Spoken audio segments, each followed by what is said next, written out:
ठीक है, आ जाओ फिर 333।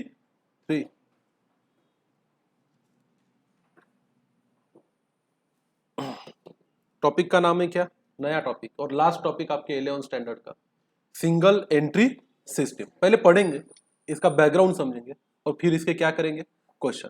अभी तक बताओ कोई चैप्टर में आपको ऐसा लगा कि पढ़ने के बाद वो टॉपिक डिफिकल्ट है या नहीं किया जा सकता, ऐसा है? पूरा डॉट टू डॉट अभी जितना भी हमने डिस्कस किया उतना पूरा सिलेबस दिमाग में अच्छी तरीके से फिट है। कोई भी कभी भी आपकी एग्जाम ले ले और बोले कि चलो फुल सिलेबस की आपकी क्या लेता हूं टेस्ट, तो are you prepared to give the test, कि डर लगेगा? सरप्राइजिंगली फुल सिलेबस का क्वेश्चन पेपर हाथ में रख दे तो डरोगे या कॉन्फिडेंस से सॉल्व कर पाओगे? पूरा कॉन्फिडेंस है, कहीं डरने की जरूरत है क्या? नहीं। बेसिक्स बहुत जरूरी है, कौन से स्टैंडर्ड के, 11 स्टैंडर्ड के, क्योंकि ये जब तक क्लियर नहीं होंगे क्या अच्छे से नहीं कर पाओगे, 12 स्टैंडर्ड में तकलीफ जाएगी। वो तो बोर्ड है, वो ना तो आपके हाथ में ना तो मेरे हाथ में। तो एक बात समझ लो भाई, जितने बेसिक्स पक्के उतना भविष्य पक्का। आओ फिर सिंगल एंट्री के बारे में पढ़ते, क्या लिखा है देखो। We have studied double entry system of a sole trading concern in a previous chapters। पढ़े कि नहीं पढ़े अपन ने? जिंदगी बिता दी क्या पढ़ने में, डबल एंट्री, और एंड कहां पे हो रहा है, सिंगल एंट्री। इसका कारण, दुनिया को कितना भी पढ़ा लो, क्या मेंटेन करना, double entry book keeping system maintain करना, पर लोग करते नहीं। दो दो जगह पे जाके लेजर में एंट्री करते नहीं है। दुनिया में ज्यादातर लोग, मतलब नॉर्मल लोग, दुकानदार लोग, ट्रेडर्स, डबल एंट्री के नाम से ही डरते। अब हर किसी के पास कंप्यूटर तो होता नहीं है, तो वो लोग कौन सी एंट्री से अकाउंटिंग करते, सिंगल। कहीं एक जगह लिख लेते, परचेस किया तो उसके नाम के आगे लिख लेंगे परचेस दिया, पर परचेस अकाउंट मेंटेन करते नहीं है। राम से हम परचेस करते शाम से, तो राम के अकाउंट में लिखते, शाम के अकाउंट में लिखते, पर कभी क्या मेंटेन नहीं करते, परचेस अकाउंट मेंटेन नहीं करते। कैश बुक मेंटेन करते, पर हर एक एक्सपेंस की अलग अलग अकाउंट मेंटेन करते नहीं है। कैश बुक लिखते वो लोग कि मेरे पास 2000 की कैश थी, 1000 रुपए राम को दिए, 1000 रुपए शाम को दिए, फलाना खर्चा किया, ढिकाना खर्चा किया, यहां से पैसे आए, वहां से पैसे आए, इतने बच गए, इतना लिखे रहता। मतलब कैश में एंट्री होती है पर दूसरे अकाउंट में उसका इफेक्ट जाता नहीं है।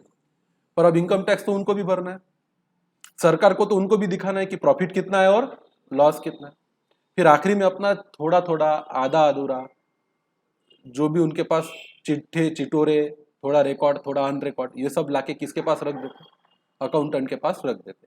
फिर वो करता है यार बड़ा हेडेक है, और जाने दे, अब कुछ तो करना पड़ेगा, तो तेरे पास जो है वो दे, इस पे से मैं जुगाड़ लगाऊंगा और तेरी क्या कंप्लीट करूंगा, डबल एंट्री कंप्लीट करूंगा। आधा काम तूने किया है, आधा तूने नहीं किया, तो अब हम इसको मिलके क्या करेंगे, पूरा करेंगे, और तुम्हारा पता करेंगे असेट कितने, लायबिलिटी कितने, प्रॉफिट कितने और लॉस कितने। आओ देखते हैं। We have studied the double entry system of sole trading concern in previous chapter. Now in this chapter we are going to learn the single entry system of sole trading concerns only. Single entry किसकी, एक soul trading concern की। In ancient times, पुराने जमाने में, there was no scientific method of recording the business transaction. ये तो सही है। डबल एंट्री का कॉन्सेप्ट किसने दिया, लुका डी पैसिओली। नाम याद है कि भूल गए? आवाज में कॉन्फिडेंस नहीं है, अगर सच में याद है तो आवाज निकलनी चाहिए। किसने कॉन्सेप्ट इन्वेंट की थी डबल एंट्री की, कौन से साल में? 1970। जो मन में आए बोल दो, आई डोंट माइंड, तुम्हारा प्रॉब्लम है, तुम्हें ही सॉल्व करना है। चलो आगे लिखा है, यहां ध्यान दो।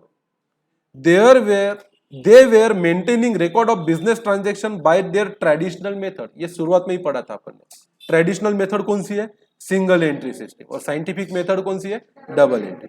Single entry system can be useful और suitable for small size business where the number of transactions are small.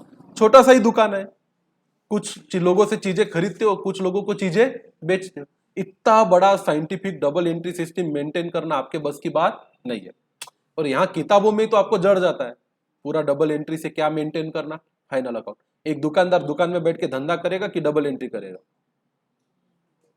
वो बिजनेस करेगा कि अकाउंटिंग करेगा, बिजनेस। तो वो अकाउंटिंग अपनी टेम्पररी कर लेता है जैसा उसको ठीक लगता है। उसको दो ही चीजों से पता ज्यादा वास्ता होता है, मेरे पास कैश कितनी है, कैश आई कितनी, कैश गई कितनी। वो इसमें चिंतित रहता है कि मेरे कैश का हिसाब बराबर रहना चाहिए। दूसरा उसको चिंता रहती है पैसा लेना किससे है और पैसा देना किसको। बाकी वो असेट वसेट के रिकॉर्ड मेंटेन करता नहीं है। उसको पता है मैंने फर्नीचर खरीदा, मेरे आंखों के सामने दिखता है, तो उसको अकाउंट मेंटेन करने की कोई जरूरत नहीं है। तो फर्नीचर खरीदता है तो कैश में लिख देता है कि क्या खरीदा मैंने, फर्नीचर, और कैश गोज आउट विथ। पर वो फर्नीचर अकाउंट बना के रखता नहीं है, ना तो साल के एंड में उस पर कोई डेप्रिसिएशन एप्रिसिएशन लगाने की भानगढ़ में पड़ता है। वो अपना कैश, अपना लेना कितना है और अपना देना कितना, इसके अलावा ज्यादा चीजों में उसको इंटरेस्ट होता नहीं है। Single entry system is not particular system of accounting, rather it is a double entry system in an incomplete and unscientific form. अब सिंगल एंट्री कोई सिस्टम है नहीं, इसके कोई रूल भी नहीं है। जिसको जैसा हिसाब रखना है वैसा अपना क्या रखो, हिसाब। हिसाब तो आपकी मम्मी भी रखती है घर पे, काम वाली बाई का, दूध वाले का, पेपर वाले का, बिल्डिंग के मेंटेनेंस का, कब दिया, पानी का बिल, लाइट का बिल, इसका हिसाब रखते हैं कि नहीं रखते। पर क्या वो कोई साइंटिफिक मेथड है क्या? नहीं। एक डायरी में जहां जैसे जगह मिली वहां अपन चिट्ठी चिटोरे लिख के क्या करते थे, रखते। पर उसको जोड़ के भी प्रॉपर अकाउंटिंग की जा सकती है। It is not a scientific accurate system of accounting. किसकी बात हो रही है? सिंगल एंट्री सिस्टम की। आगे देखो क्या लिखा है। Meaning of single entry system, under this system cash book and personal account of debtors and creditors are maintain. मैंने अभी अभी बताया था, एक दुकानदार तीन चीजों में सिर्फ इंटरेस्टेड होता है। क्या? उसके पास कैश आई कितनी, कैश गई कितनी, तो वो क्या मेंटेन करता है? कैश। और होते हैं उसके पास डेटर के अकाउंट, मतलब पैसे लेने किससे, और एक होते हैं उसके पास किसके अकाउंट, क्रेडिटर्स के, मतलब पैसे देने किसको। बाकी चीजों से उसको कोई वास्ता नहीं है। वो सेल अकाउंट नहीं मेंटेन करता, वो परचेस अकाउंट भी मेंटेन करता नहीं है। Real and nominal accounts are not maintain. ना तो वो रियल अकाउंट मेंटेन करता, ना तो वो क्या मेंटेन करता है, नॉमिनल। पर्सनल अकाउंट उसके पास होते हैं, उसके पास कैश अकाउंट होता है। Single entry system has no proper set of rule to be followed. इसका कोई रूल नहीं है, जिसको जैसा हिसाब रखना है। यहां से बाहर निकलो, जितनी भी दुकानें हैं किसी को भी पूछ लो, A to Z सब लोग कौन सी सिस्टम के अंदर बही खाता मेंटेन करते हैं? सिंगल। उनके पास आपको कभी फर्नीचर दिखेगा उसके दुकान में, कंप्यूटर दिखेगा उसके अकाउंट में, पर उसके बही खाते में ना तो कोई फर्नीचर अकाउंट है, ना तो कोई कंप्यूटर। उसके बाद तीन ही अकाउंट है, लोगों के अकाउंट, लेने कितने और देने कितने, और एक कैश अकाउंट, कैश आती कितनी और कैश जाती कितनी। डेफिनेशन। अब वैसे तो कोई इसका रूल नियम है नहीं, पर इन लोगों को अच्छा नहीं लगा। इन लोगों को लगा 11वीं के बच्चों को कुछ तो भी लिख के दिखाना चाहिए, तो इन्होंने सिंगल एंट्री सिस्टम की भी क्या लिख के दे दी, डेफिनेशन। उसमें से एक थे मिस्टर कोल्लर। कोल्लर क्या बोलते हैं? Kohler defines the single entry system as a system of book keeping. ये एक सिस्टम ऑफ क्या है?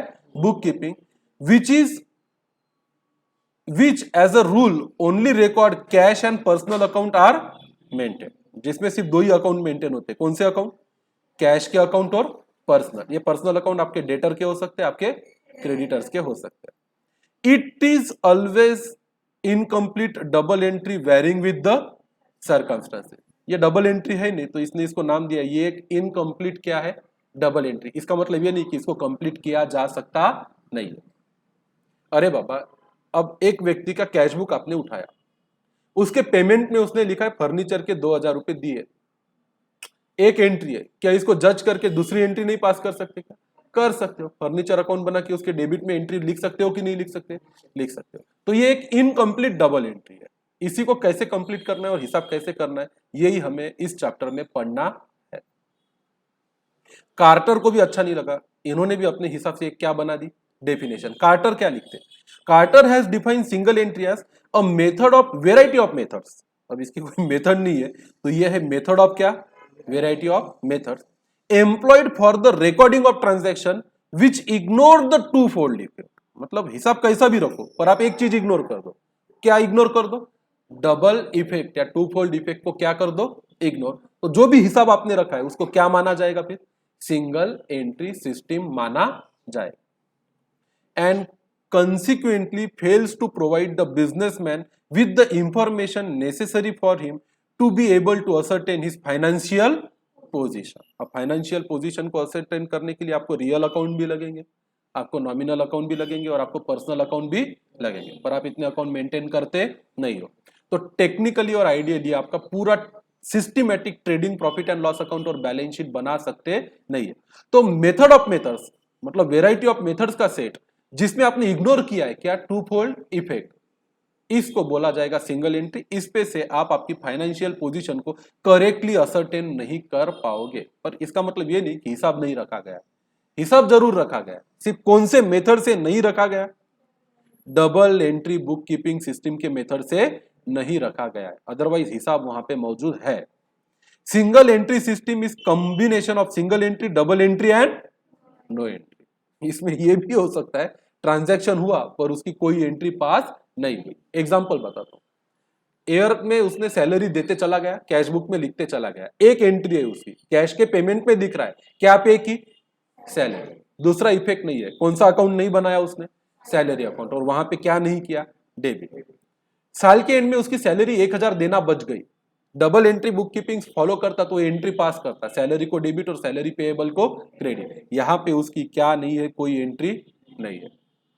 तो कभी कभी आप किसी के सिंगल एंट्री का, इवन मेरे डैड के, मेरे खुद के पापा की शॉप का दुकान का बही खाता उठा के देखोगे तो they do maintain on the basis of what, single entry. यहां आपको कभी कभी सिंगल एंट्री दिखेगी, कभी कभी बहुत ही ढंग की क्या दिखेगी, डबल एंट्री। कई बार कई ट्रांजैक्शन की क्या नहीं दिखेगी, एंट्री ही नहीं दिखेगी।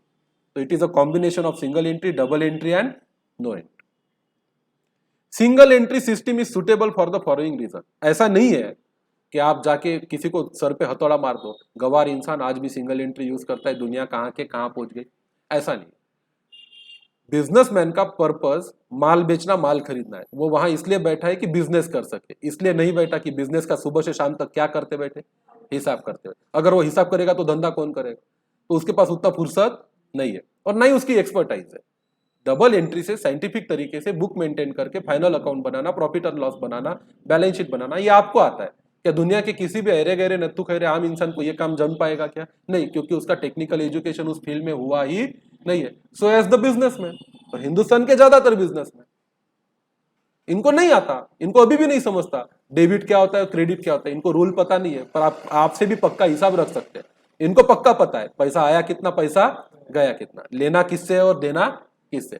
और उनको ये भी पता है मैंने कितनी एसेट खरीदी थी, कितनी है और कितनी चोरी हो गई, वो उनकी नजर से छुटता नहीं है। पर सिर्फ वो लोग क्या नहीं रखते, उसका हिसाब नहीं रखते। इसका मतलब ये नहीं कि उनका बिजनेस छोटा है, बड़े बड़े बिजनेस है, पर मेंटेन कौन सी हिसाब से करते हैं, सिंगल एंट्री सिस्टम से मेंटेनेंस करते हैं। क्यों ज्यादा सुटेबल है कई लोगों के लिए कई लोग स्टार्ट करते हैं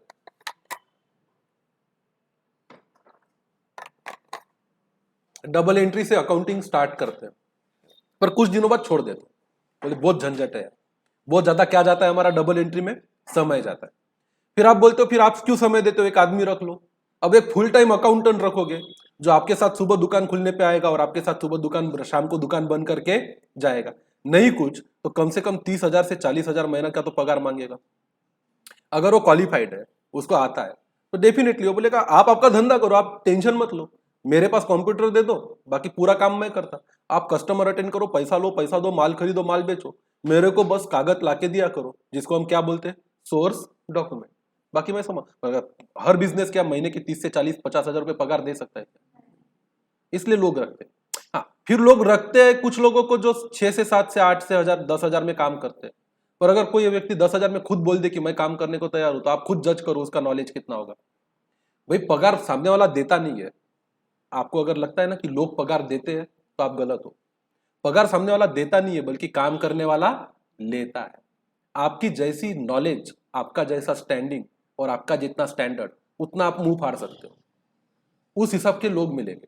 अब मेरे पास लोग आते हैं, बोले जीएसटी का काम करना है, नहीं करता मैं किसी का काम 50,000 40,000 30,000 लिए हुए। लोग और है वही काम जो मैं करके दे सकता हूं 50,000 में, शायद कितने में करके दे, 5 में, 3 में, 2 में होता काम उनका, 5 में भी होता, पर मैं 50 की बिना नहीं करता। क्यों? क्योंकि मुझे पता है पैसे कितने लेने हैं, क्योंकि मुझे पता है मेरे को कितना नॉलेज है। जिसको जैसा नॉलेज उतना वो क्या डिमांड करेगा, पैसा।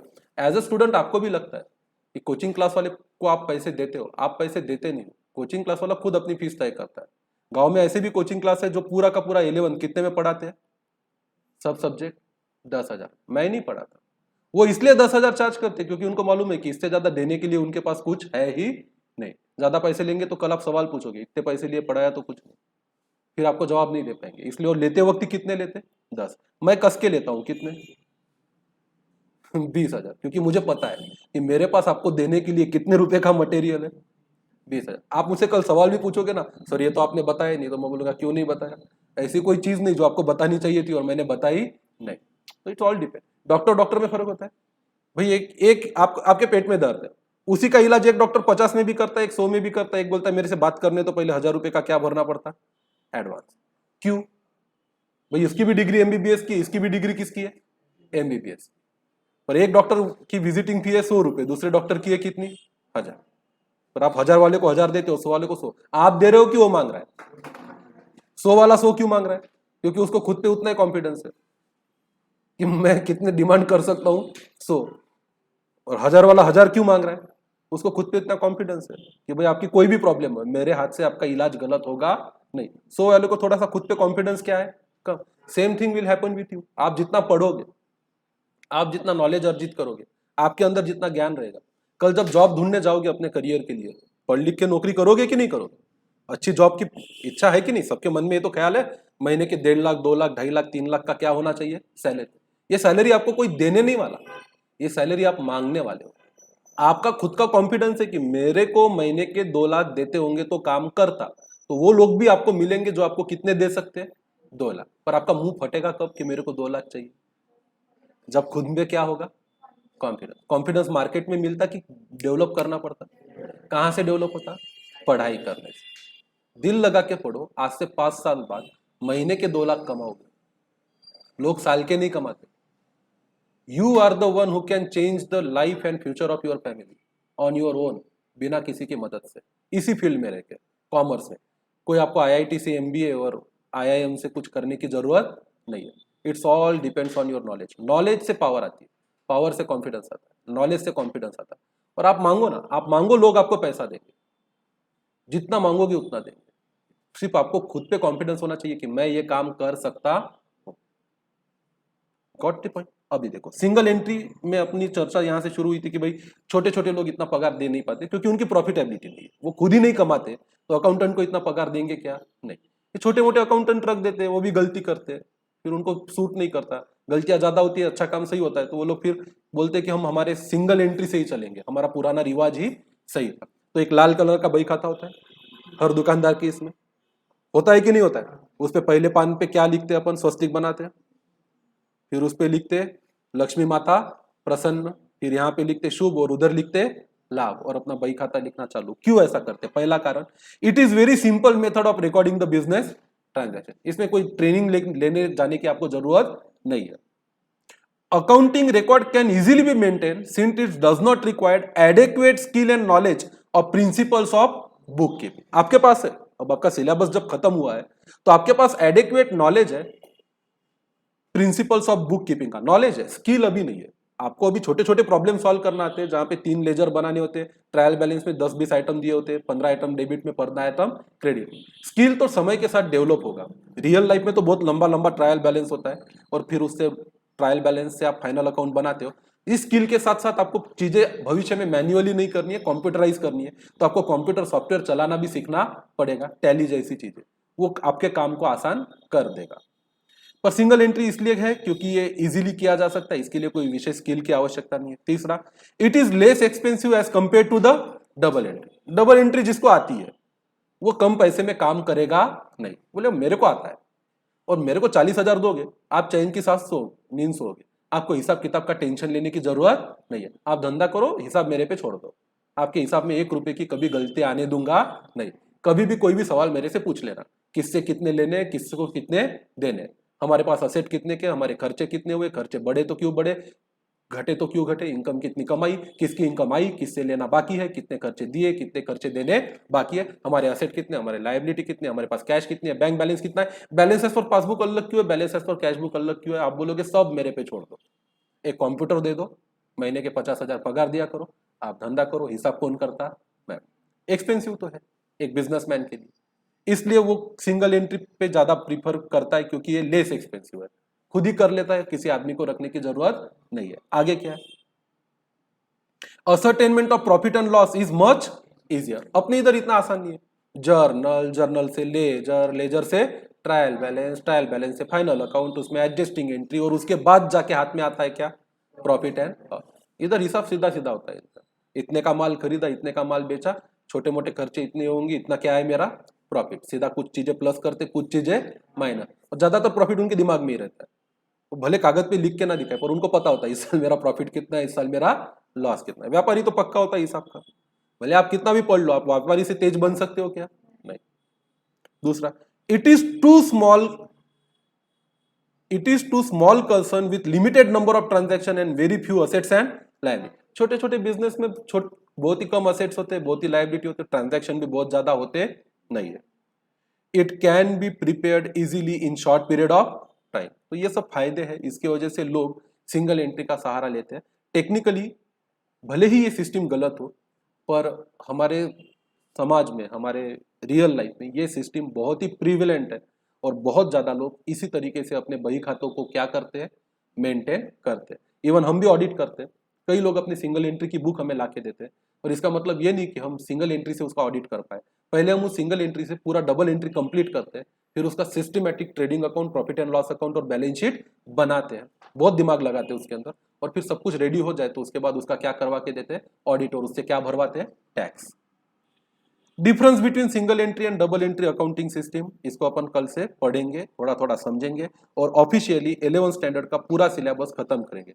11th स्टैंडर्ड के सिलेबस की आपकी कोई रिवीजन होगी नहीं, ये सिलेबस खत्म होगा, इसके बाद यूनिट टेस्ट होंगे, इसके बाद फुल सिलेबस के टेस्ट होंगी, और मीनवाइल जैसे ही ये चैप्टर खत्म होता है, immediately second day we will be starting the 12th standard. आपका पहला यूनिट रहेगा फाइनल अकाउंट ऑफ पार्टनरशिप। पहला ही चैप्टर में अपन क्या पढ़ेंगे, फाइनल अकाउंट ऑफ पार्टनरशिप। अभी तक प्रोप्राइटर का कर रहे थे, प्रोप्राइटर में कितने ओनर थे, एक ही ओनर थे। पार्टनर में 1 2 3 4 पार्टनर हो सकते हैं, और उसका क्या बनाना सीखेंगे, फाइनल अकाउंट। तो आप जाइए अपने बुक डेपो में, 2020 एडिशन की न्यू सिलेबस की 12th स्टैंडर्ड की क्या खरीद लीजिए, टेक्स्ट बुक खरीद के रख दो। ये चैप्टर 2 या 3 दिन में खत्म हो जाएगा, और उसके तुरंत बाद हम ऑफिशियली टेक्स्ट बुक से पहले पूरा 12th स्टैंडर्ड क्या करेंगे, खत्म। पूरा टेक्स्ट बुक से ही स्टार्ट करेंगे, और किस पे खत्म करेंगे, टेक्स्ट बुक पे ही खत्म। कोई वर्कशीट अभी 12th स्टैंडर्ड में आपको बीच में मिलेगी नहीं। एक बार पूरा टेक्स्ट बुक खत्म हो जाए तो हम तुरंत रिवीजन स्टार्ट करेंगे, किससे, वर्कशीट से। बीच में अगर टेक्स्ट बुक की वर्कशीट डाली तो फिर समय भी ज्यादा जाता, और कई लोगों से वो हैंडल भी होता नहीं है, because everybody is not willing to give too much of hard work. तो पहले टेक्स्ट बुक, उसके बाद ऑप्शनल है, जिसको ऐसा लगे कि मेरा सिलेबस हो गया वो लोग ट्यूशन आना भी बंद कर सकते हैं, या जिसको लगता है कि और ज्यादा मुझे एक रिवीजन की जरूरत है, वो वर्कशीट से क्या स्टार्ट कर सकते हैं, रिवीजन स्टार्ट कर सकते हैं। बोर्ड में टेक्स्ट बुक के बाहर कुछ आता नहीं, जनरली टेक्स्ट बुक के बाहर कुछ आता नहीं। इसका मतलब ये नहीं कि वैल्यू और नंबर के साथ क्वेश्चन वैसा का वैसा है।